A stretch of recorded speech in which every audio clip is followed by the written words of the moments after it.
Syederalun, ketersediaan minyak goreng kemasan sederhana dan minyak goreng kemasan premium masih sulit ditemukan di Kabupaten Aceh Selatan. Dari hasil pantauan di salah satu retail modern di sekitar kota Tapak Tuan, tidak terdapat persediaan minyak goreng kemasan.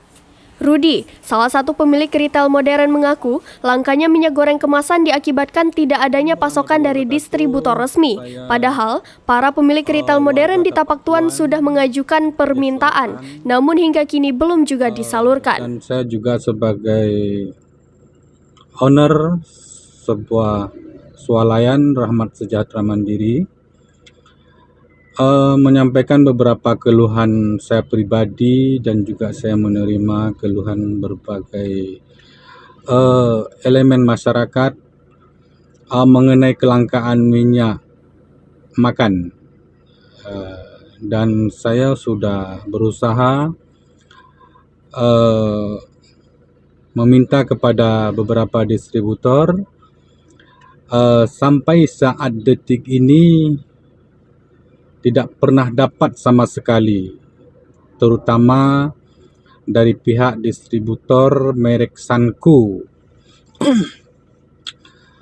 Bermula dengan penarikan barang karena tanpa bayar di tempat, saya tidak mau terima karena saya nggak kenal dengan mereka, sehingga mereka nggak jadi ditarik stok barang saya untuk pembayaran subsidi dari pemerintah.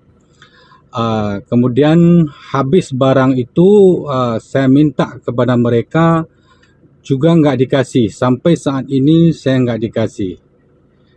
Kemarin saya kirim orderan, mereka juga minta surat ini surat itu, dan saya sudah kasih. Mungkin itu juga sebagai bentuk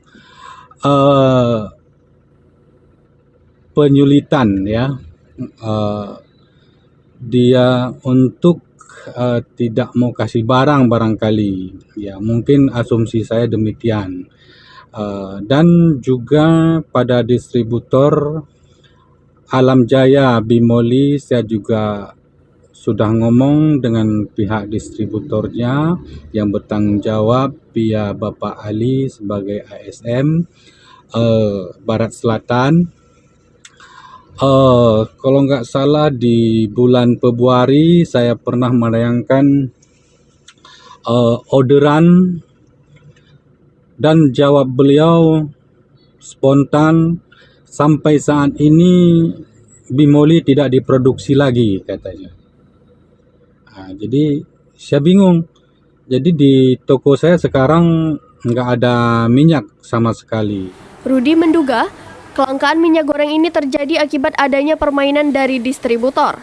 Karena itu, ia berharap kepada pemerintah dan pihak terkait untuk mencari solusi terkait kelangkaan minyak goreng tersebut. Apalagi saat ini akan memasuki bulan suci Ramadan. Ini terkait dengan kelangkaan minyak di Kabupaten Aceh Selatan. Dari pemerintah Kabupaten Aceh Selatan sendiri, upaya apa yang dilakukan ini? Pemerintah Kabupaten Aceh Selatan melalui instruksi Bupati, kita mengadakan pasar murah supaya untuk mengatasi menjelang bulan Ramadan ini, supaya masyarakat kita bisa terbantu dengan adanya pasar murah ini. Ini untuk pasar murah sendiri, apakah harganya ditentukan itu, Pak? Ya, itu sudah ada subsidinya, per kilonya Rp3.000. Rp3.000 ya? 3.000. Ini untuk pasar murah sendiri, berapa titik dilakukan di Kabupaten Aceh? Untuk tahap pertama itu ada 4 titik. 4 titik. 4 titik. Labuan Haji Barat, Samak 2, Trumon, dan Klub Utara. Klub Utara ya? Ya. Ini untuk pasar murah sendiri, apakah seluruh bahan pokok itu tersedia nantinya? Bak puting. Putih ya? Ya. Itu ada beberapa macam seperti tepung, gula, telur, minyak. Gitu ya? Ya. Selain pasar murah ini kan mau menjelang Ramadan ya, Pak? Ya. Ini dari pemerintah sendiri untuk mengatasi kelangkaan ini apa saja nanti yang akan dilakukan, Pak? Kita akan melakukan dengan beberapa instansi yang terkait untuk menjaga kestabilan harga dan juga ketersediaan minyak goreng yang ada di Aceh Selatan. Kita juga sudah kerjasama dengan distributor untuk penyaluran terhadap minyak goreng yang ada di Aceh Selatan. Supaya jangan terjadi kelangkaan lagi, Pak. Iya. Kiko yang nggak ada. Dari Tapatuan, Taufik Zas, Serambion TV.